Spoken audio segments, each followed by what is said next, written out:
Hello കൂട്ടുകാരെ, പഴയകാല ഓർമ്മകളിലെ രുചിക്കൂട്ടുമായി ഞാൻ നിങ്ങളുടെ മുമ്പിൽ എത്തുകയാണ്.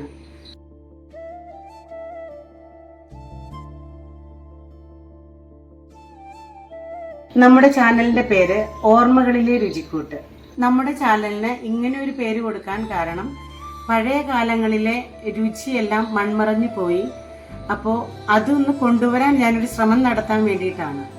അപ്പോൾ നമ്മുടെ ഓർമ്മകളിലെ രുചിക്കൂട്ട് നിങ്ങൾക്ക് ഇഷ്ടപ്പെടുകയാണെങ്കിൽ സബ്സ്ക്രൈബ് ചെയ്യുക, ഷെയർ ചെയ്യുക, ലൈക്ക് ചെയ്യുക. അപ്പോൾ നമ്മൾ ഇന്ന് ഉണ്ടാക്കാൻ പോകുന്നത് അങ്കമാലി സ്റ്റൈൽ മാങ്ങാക്കറിയാണ്.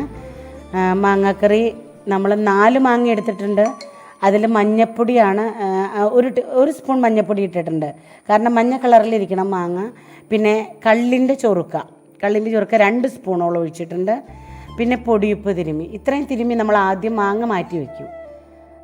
മാങ്ങ വെച്ചിട്ടുണ്ടെങ്കിൽ അതിനകത്തേക്ക് ഉപ്പ് ഇതെല്ലാം പിടിച്ചോളും. അങ്കമാലി സ്റ്റൈലിൽ ഇങ്ങനെയാണ് ഞങ്ങളുടെയൊക്കെ നാട്ടിലേക്ക് ഉണ്ടാക്കുന്നത്. അപ്പോൾ അതുകൊണ്ട് അങ്ങനെ തിരുമ്മി കുറേ മാറ്റി വയ്ക്കുന്നു. പിന്നെ കുറച്ച് വേപ്പില ഇട്ടു. വേപ്പില വേണമെങ്കിൽ ഇടാം, വേപ്പില ഇട്ടില്ലെങ്കിലും കുഴപ്പമില്ല, കാരണം കറി വയ്ക്കുമ്പോൾ ഇടും. പിന്നെ 1/2 കിലോ ചെറുള്ളി അരിഞ്ഞ് നമ്മൾ ഇട്ടിട്ടുണ്ട്. അതിലേക്ക് നമ്മൾ 1 ടേബിൾ സ്പൂൺ കല്ലുപ്പാണ് ഇട്ടേക്കണേ. ഞാൻ ചെറിയ സ്പൂണായതുകൊണ്ടാണ് 2 സ്പൂണിൻ്റെ 1 ടേബിൾ സ്പൂണാണത് കല്ലുപ്പ്. കാരണം മാങ്ങയിൽ ഉപ്പിട്ടിട്ടുണ്ട്, ഇതിൽ ഉപ്പിട്ടിട്ടുണ്ട്. മാങ്ങയും നല്ല പുളിയുള്ളതാണ്, വിനാഗറൊക്കെ ചേർത്തതുകൊണ്ടാണ് ഉപ്പ് ഇത്രയും വേണം, എന്നാലാണത് പാകാവുള്ളൂ. പിന്നെ ചെറുള്ളി ആ കല്ലുപ്പൊക്കെ ഇട്ട് നന്നായിട്ട് തിരുമ്മി ഉടച്ചെടുക്കും. കണ്ടോ, അതിനകത്ത് വെള്ളത്തിൻ്റെ അംശം വന്നുണ്ട്. അതുപോലെ ശരിക്ക് തിരുമ്മി ഉടച്ചെടുത്താലാണ് മാങ്ങക്കറിക്ക് രുചി ഉണ്ടാവുകയുള്ളൂ. പിന്നെ അതിനകത്തേക്ക് കുറച്ച് മഞ്ഞപ്പൊടിയും കൂടി ചേർക്കുകയാണ്, കാരണം കറി മഞ്ഞ കളറിലാണ് ഇരിക്കേണ്ടത്, അതുകൊണ്ട്. പിന്നെ മല്ലിപ്പൊടി 3 സ്പൂൺ മല്ലിപ്പൊടിയാണത്. 3 സ്പൂൺ മല്ലിപ്പൊടി കൂടുതലിടണം. മാങ്ങ പാലൊഴിഞ്ഞ് വയ്ക്കണേൽ മല്ലിപ്പൊടി കൂടുതലിട്ടാലാണ് രുചി കൂടുക എന്നാണ് പറഞ്ഞു കേൾക്കണേ. മാങ്ങയുടെ അളവനുസരിച്ചാണ് ഞാൻ 3 ടേബിൾ സ്പൂൺ മല്ലിപ്പൊടി ഇട്ടത്. പിന്നെ ഇത് എരിവുള്ള മുളക് പൊടി കുറച്ചേ ഇട്ടിട്ടുള്ളൂ, കാരണം മുളക് പൊടിയുടെ കളർ അധികം വരാതിരിക്കാനാണ് അങ്ങനെ ഇത്. കാരണം പച്ചമുളക് നല്ല എരിവുള്ളതിടും, മഞ്ഞ കളറിൽ കിട്ടാനും രുചി കൂടുതലും അത് തന്നെയാണ്. തേങ്ങാപ്പാലിലെ രുചിയും ഇതെല്ലാം വരുമ്പോൾ ഇങ്ങനെ വരാൻ മുളക് പൊടി എരിവുള്ള മുളക് പൊടിയാണ് ഇട്ടേക്കണേ. അതിൻ്റെ കൂടെ കുറച്ച് വേപ്പിലയും കൂടി തിരുമ്മിയിട്ടുണ്ട്. ഇപ്പം ഞാനിങ്ങനെ വീഡിയോയിൽ കാണിച്ചു തന്നതുകൊണ്ട് വിശദമായിട്ട് പറഞ്ഞില്ലെങ്കിലും വിഷയമില്ലാന്ന് തോന്നണം. എന്നാലും ഞാനിതെല്ലാം പറയുകയാണ്. ഇഞ്ചി ചതച്ചത് ലാസ്റ്റ് ഇട്ടു.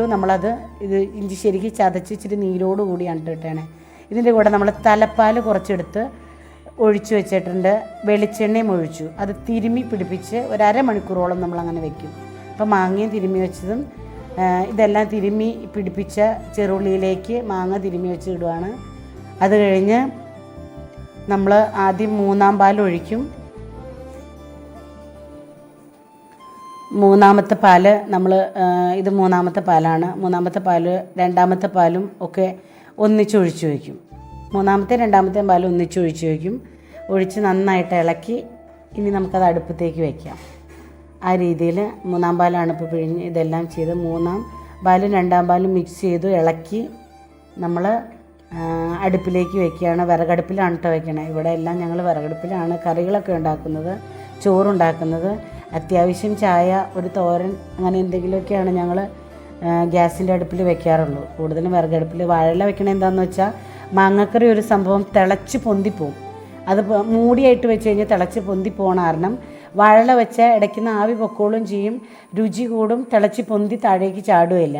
അതുകൊണ്ട് വാഴയില വെച്ചാണ് നമ്മൾ മാങ്ങക്കറി വേവിച്ചെടുക്കുന്നത്. കാരണം മാങ്ങക്കറിക്ക് ഉള്ളി ശരിക്ക് തിരുമ്മി ഉടച്ചതുകൊണ്ട് വേവ് പാകത്തിന് പെട്ടെന്ന് വെന്ത് കിട്ടും മാങ്ങക്കറി. അപ്പോൾ അതിനകത്തേക്ക് ഞങ്ങൾ തലപ്പാലൊക്കെ ചേർത്തായിരുന്നു കേട്ടോ, കാരണം നമുക്ക് വീഡിയോയ്ക്ക് സമയം അധികം പാടില്ലാത്തതാണ്. അപ്പോൾ അത് കടുക് വറുക്കുമ്പോൾ ശ്രദ്ധിക്കുക, മാങ്ങ പാലൊഴിഞ്ഞ് വെച്ചിട്ട് നമ്മൾ കടുകിടില്ല.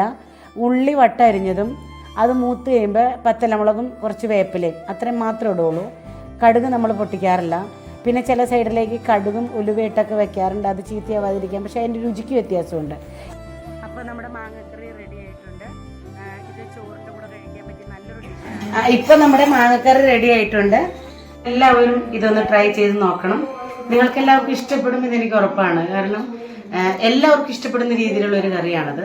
കുട്ടികൾക്കെല്ലാം ഇഷ്ടപ്പെടുന്നൊരു ഡിഷാണ്. അപ്പോൾ മറ്റൊരു വീഡിയോയുമായി വീണ്ടും കാണാം. Thanks for watching.